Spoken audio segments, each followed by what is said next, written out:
오늘도 주님의 말씀을 통해 하나님 나라를 누리는 복이 있기를 주님의 이름으로 축원합니다. 오늘 본문은 이제 대제사장의 의복 중 남은 부분을 언급하고 있습니다. 앞서서 에봇과 흉패에 대해서 말했고 이제 남은 부분 에봇 받침, 긴 옷, 그리고 반포 속옷, 그리고 두건과 빛난 관, 속바지, 띠, 거룩한 패에 대해서 계속해서 쭉 이야기를 하는데 결국 이 모든 것은 무엇을 보여준다 그랬어요? 예수 그리스도의 모습을 보여주고 있는 거죠. 우리를 위해 큰 대제사장이 되신 예수 그리스도를 예표하는 대제사장의 의복들이에요. 그래서 이런 것들이 결국은 전부 다 예수 그리스도를 예표하는 그림과 그림자와 같은 모습들이죠. 그 가운데 오늘 본문에 가장 먼저 에봇 받침 긴 옷에 대해서 말을 해줍니다.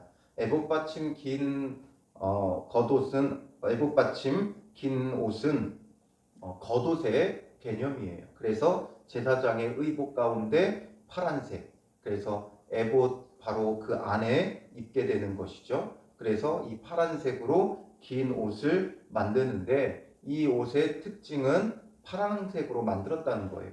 전부 다 청색으로 만들어요. 청색은 바로 예수 그리스도의 하늘의 신성을 나타내는 색입니다.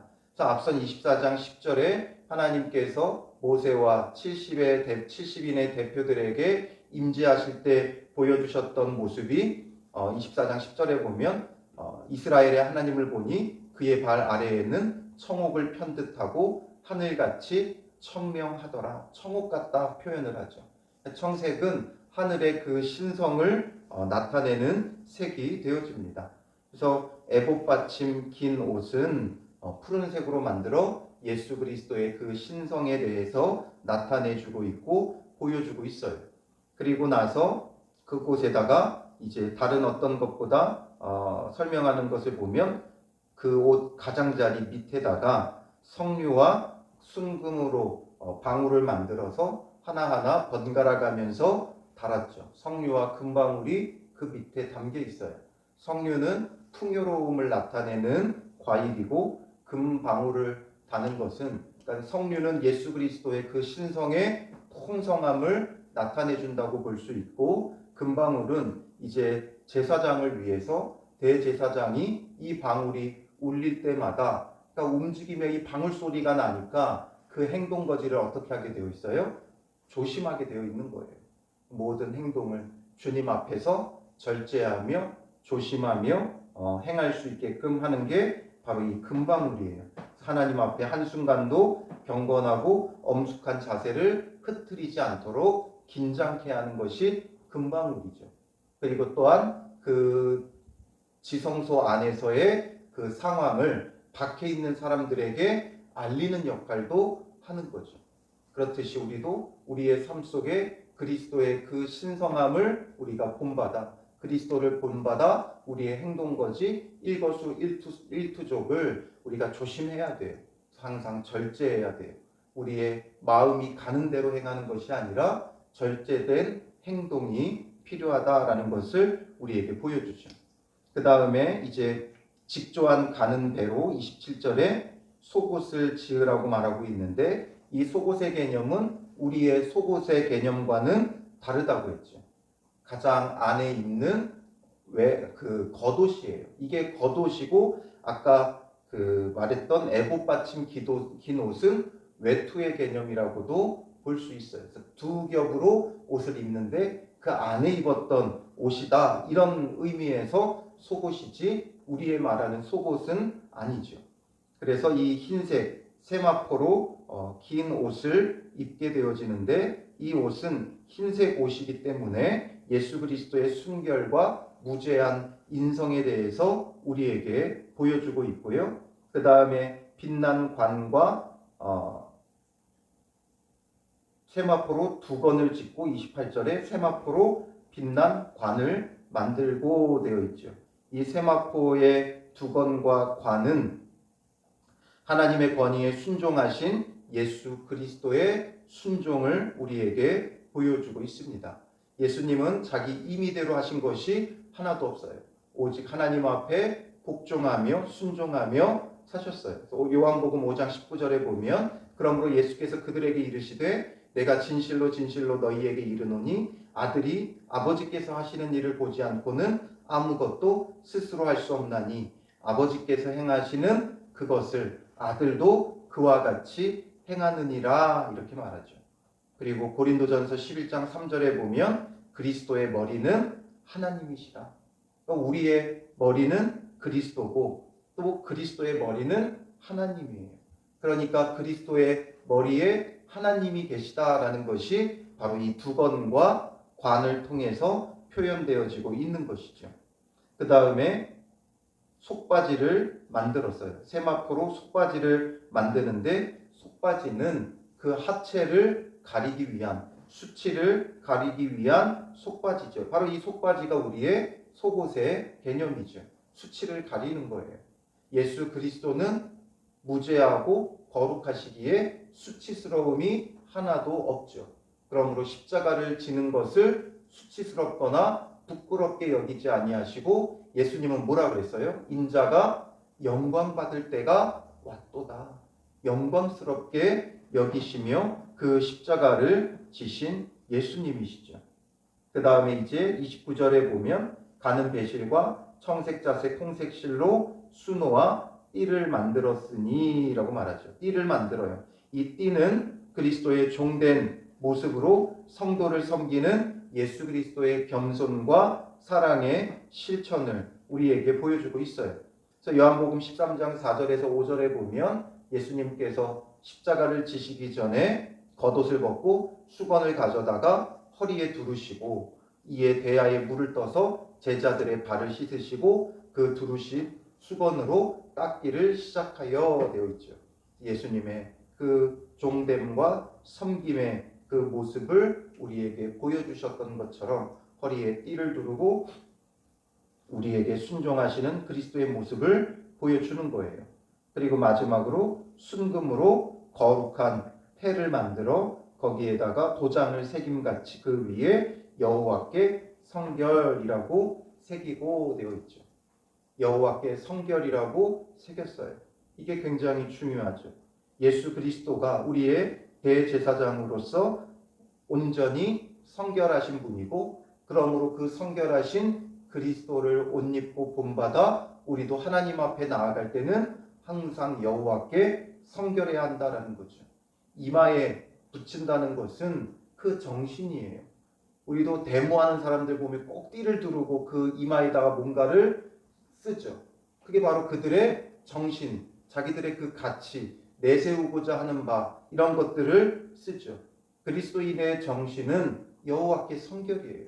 다른 어떤 것보다 이제 그의 소유요, 택하신 백성이요, 제사장 나라가 되어졌기 때문에 그들의 핵심 가치, 그들의 구별됨은 어디서 나오냐면 여호와께 성결한 데서부터 나오는 거예요. 그러므로 그리스도인들도 오늘 우리의 그 구별됨과 우리의 정체성은 어디서 나오느냐? 바로 여호와께 성결한 데서 나오는 거예요. 여호와께 성결하지 않으면 우리는 그리스도인이라고 말할 수 없어요. 하나님의 소유라고 말할 수 없어요. 택한 백성이라고 말할 수 없어요. 제사장 나라라고 말할 수 없는 것이죠. 그래서 마지막으로 여호와께 성결이라고 도장을 새기듯이 새겼다라는 거죠. 이것은 지워지지 않도록 영원하게 보존되도록 새긴 것이죠. 그러므로 오늘 우리도 우리의 머리에는 여호와께 성결을 새길 수 있는 그런 믿음의 사람들이 되어져야 하는 거예요. 이렇게 해서 쭉 대제사장의 옷을 만들었는데 결국 이 옷은 예수 그리스도를 보여주는 것이다 했죠. 그러므로 히브리서 4장 14절 우리에게 큰 대제사장이신 예수 그리스도에 대해서 오늘 우리에게 말해주고 있고 보여주고 있어요. 그럼 이건 예수님의 모습이구나 끝이 아니라 바로 그 예수 그리스도를 통해 이제 우리는 무엇이 됩니까? 대제사장은 이스라엘 백성의 대표가 되는 거예요. 가장 큰 대표가 되는 게 대제사장이에요. 그래서 이 대제사장은 대표로 하나님 앞에 나아가는 거죠. 무엇의 대표입니까? 이스라엘의 대표라는 것이 아니라 하나님의 소유, 택하신 백성, 제사장, 나라의 대표로서 하나님 앞에 나아가는 거예요. 그리고 이제 오늘 우리는 어떤 신분이 주어졌습니까? 베드로전서 2장 9절에 보면 그러나 너희는 택하신 족속이요 왕같은 제사장들이요 거룩한 나라요 그의 소유가 된 백성이니 이는 너희를 어두운 데서 불러내어 그의 기이한 빛에 들어가게 하신 이의 아름다운 덕을 선포하게 하려 하심이라. 구약에는 대제사장이 대표였고 신약에서는 이제 그리스도가 그 대표가 되어 주신 거예요. 대표가 했으면 끝났다 이게 아니라 그 대표와 함께 모두가 그런 모습을 가져야 되는 거예요. 그래서 이제는 우리가 그리스도를 본받아 택하신 족속으로 왕같은 제사장으로 거룩한 나라로 그의 소유가 된 백성으로 바로 이 그리스도의 모습을 본받는 자들이 되어야 하는 것이죠. 그래서 로마서 13장 14절에는 오직 주 예수 그리스도로 옷 입고 정욕을 위하여 육신의 일을 도모하지 말라 이렇게 말씀하세요. 우리의 의복은 이제 대제사장의 의복이 아니라 그리스도로 옷 입는 거예요. 그리스도로 옷 입는다라는 것은 어떤 것입니까? 그리스도로 옷 입지 않으면 어떤 게 되는 거예요? 정욕을 위하여 육신의 일을 도모하는 거죠. 그리고 우리는 그리스도로 옷 입어서 육신의 일을 도모하지 말라라는 거예요. 육신의 일을 도모한다는 건 자기의 욕심과 정욕을 따라 살아가는 거예요. 세상 사람들은 이제 자기의 욕심과 정욕을 따라 살아가요. 그게 아주 자연스러운 거예요. 그러나 우리의 목적과 우리가 원하는 바가 욕심과 정욕이 이제는 아니라는 거죠. 그러므로 육신의 일이 아니라 영의 일, 그리스도의 일을 도모하는 자, 하나님의 일을 도모하는 자가 되어져야 되는 거예요. 이걸 우리는 너무나 오해해서 하나님의 일, 그리스도의 일은 교회 일로 결부시킬 때가 많은데 교회 일이 아니라 나를 이 땅에 보내신 하나님의 뜻, 하나님의 목적 여기에 맞게끔 살아가는 것 자체가 그리스도로 옷 입는 거예요. 그게 거룩한 것이고 그런 삶이 아름다운 삶이 되어지는 것이고 그런 삶이 정결하고 거룩한 삶이 되어지는 거예요. 교회 일 열심히 하고 물론 그것도 너무 중요하죠. 그것을 통해 하나님이 하시는 일들이 있죠. 근데 그것도 교회 일도 남들 한다고 해서 다 하는 것이 아니라 하나님이 내게 원하시는 것이 무엇인가? 교회 안에서, 가정 안에서, 일터 속에서, 내가 있는 곳 속에서 하나님이 원하시는 것을 해야 된다는 거예요. 교회에서 자기 하고 싶은 것 열심히 해놓고 하나님의 일을 했다고 하면 안 돼요. 그건 자기를 위한 것이지. 나를 위한 것이에요. 노래 좋아해서 찬양 잔뜩 하고 하나님의 일을 했다고 하면 안 되는 거예요. 나를 무엇으로 부르셨는가? 우리 교회 안에서 무슨 일을 하기를 원하시는가? 그래서 그것에 우리가 헌신하는 자가 될 때 그 삶이 정말 그리스도로 옷 입은 삶이 되어지는 거예요.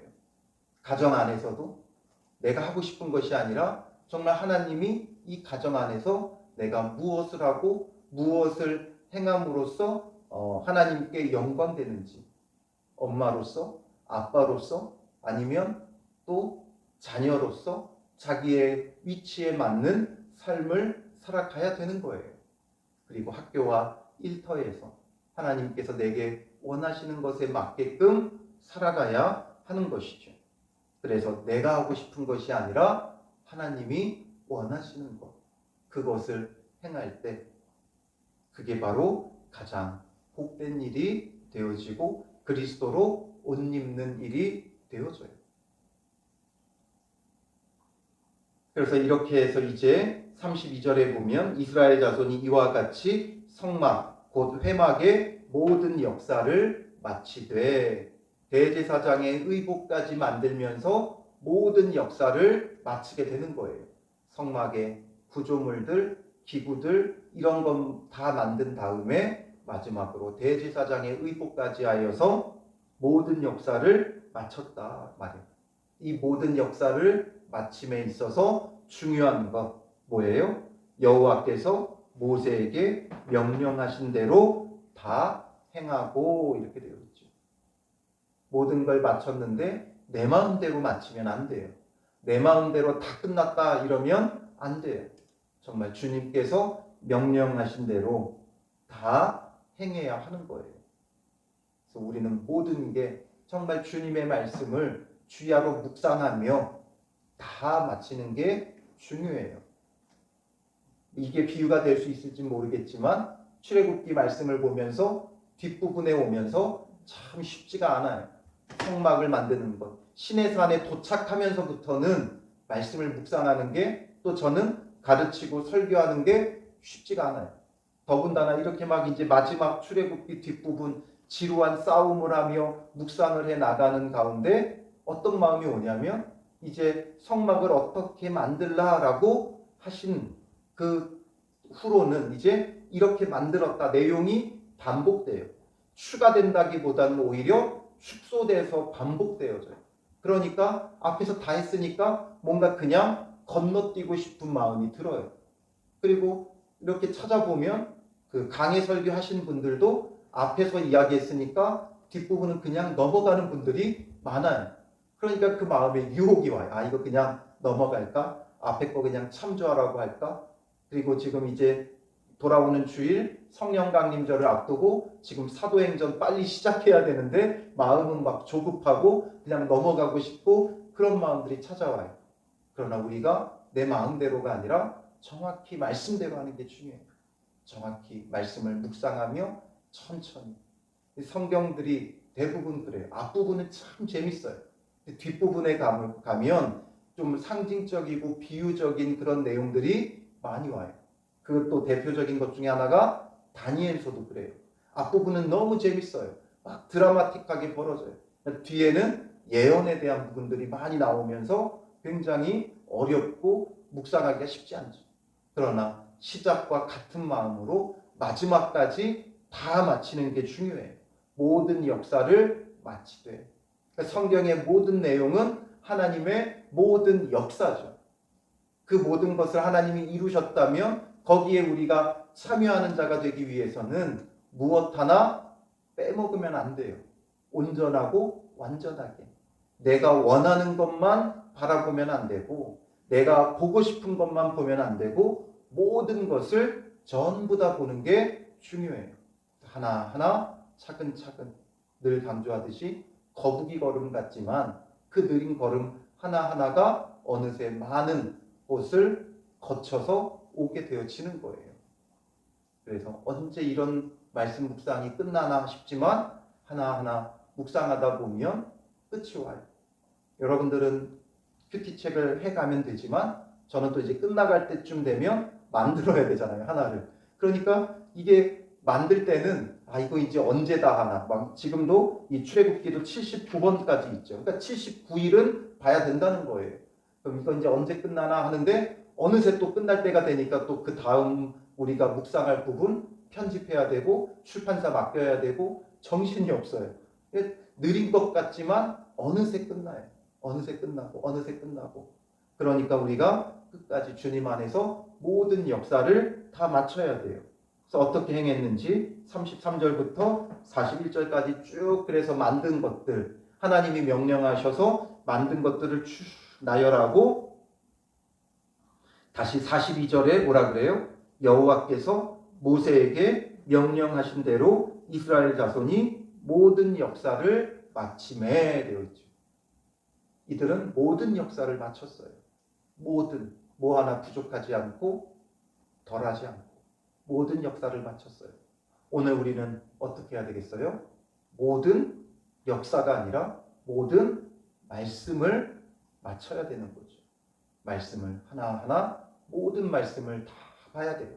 보고 싶은 말씀, 쉬운 말씀. 우리는 가급적 신약을 보고 싶죠. 저도 신약을 설교하고 싶어요. 그러나 구약의 그 뿌리를 놓치면 안 돼요.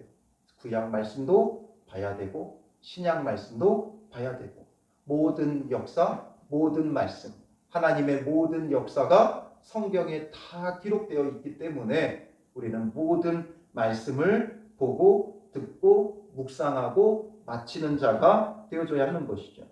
그리고 모세가 그 마친 모든 것을 본즉 여호와께서 명령하신 대로 되었으므로 모세가 그들에게 축복하였더라. 모든 것을 마친 것을 보고서 여호와께서 명령하신 대로 다 되었다는 것이 확인된 후에 축복했다라는 거죠. 우리가 말씀대로 행하며 모든 것을 이루어갈 때 그리스도께서 축복하는 거예요.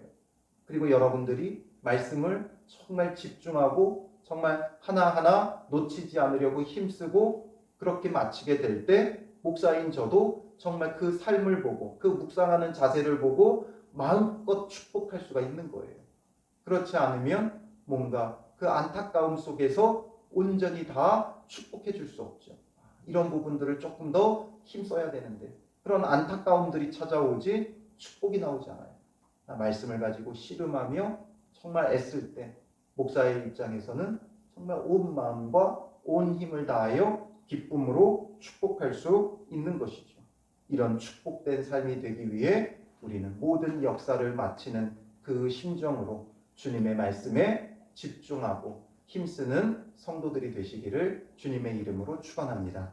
기도하겠습니다. 살아계신 아버지 하나님, 대제사장의 의복을 보며 우리가 그리스도로 옷 입어야 함을 다시금 깨닫습니다. 육신의 일을 도모하지 말고 우리는 오직 주님께서 이 땅에 보내신 그 뜻과 목적에 맞게끔 하나님의 일을 도모하고 그리스도의 일을 도모하고 영적인 것을 사모하는 믿음의 사람들이 될 수 있도록 인도하옵소서. 오늘 하루도 내가 원하는 것을 이루는 삶이 아니라 정말 주님이 원하시는 삶을 구하며 그런 삶을 이루어갈 수 있도록 인도하여 주시옵소서.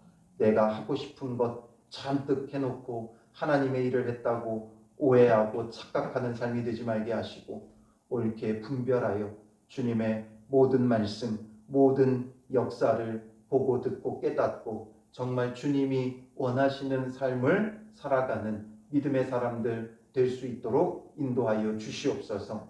우리가 원하는 삶이 아니라 주님이 원하시는 삶을 우리가 살아갈 때 진정한 만족과 기쁨과 거룩함과 성결함이 우리 안에 있게 하여 주셔서 구별된 하나님의 백성으로서 하나님 나라를 누리는 복 있는 성도들이 되게 하여 주시옵소서. 하나님께서 세우신 자리자리마다 교회에서, 가정에서, 학교와 일터에서 또 만나는 모든 사람들 가운데 주님의 일을 도모하며 복음의 증거자로서 살아가는 참 믿음의 사람들이 되게 하여 주시옵소서. 말씀을 통하여 옳게 분별하게 하여 주시고 말씀에 순종하여 모든 역사를 마치는 성도들이 될 때 주님의 축복하심이 저들의 삶 속에 넘쳐날 수 있도록 인도하옵소서. 오늘 하루도 주님 안에서 축복된 하루가 되게 하여 주실 줄 믿사오며 예수님의 이름으로 기도합니다. 아멘.